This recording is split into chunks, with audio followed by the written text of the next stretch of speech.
My husband. My life.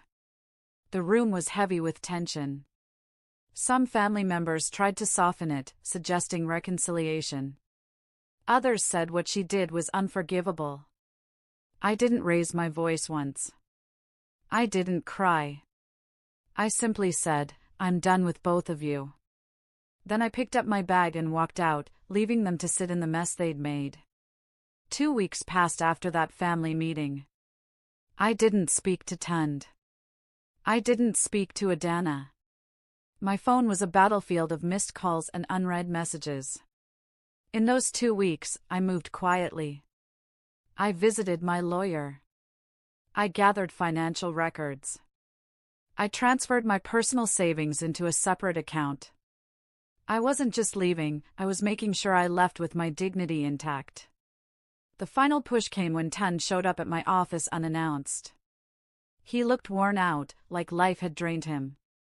"Bola, please," he said, standing in my doorway. "We can fix this.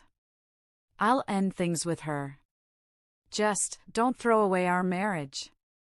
I stared at him for a long moment. "You already threw it away. You just didn't expect me to notice." That weekend, my family gathered again for my cousin's engagement party. I wasn't going to go at first, but then I realized it was the perfect stage for my final act. Everyone who had taken sides, everyone who had whispered behind my back, they'd all be there. I arrived in a simple black dress, minimal jewelry, and a calmness that was almost frightening. Tund was there, hovering near my father. Adana was by the drinks table, laughing with cousins as if nothing had happened. When the music dipped for the toast, I stepped forward. "Before we celebrate," I said into the microphone, "I'd like to share a quick story." The room quieted. Every eye turned to me.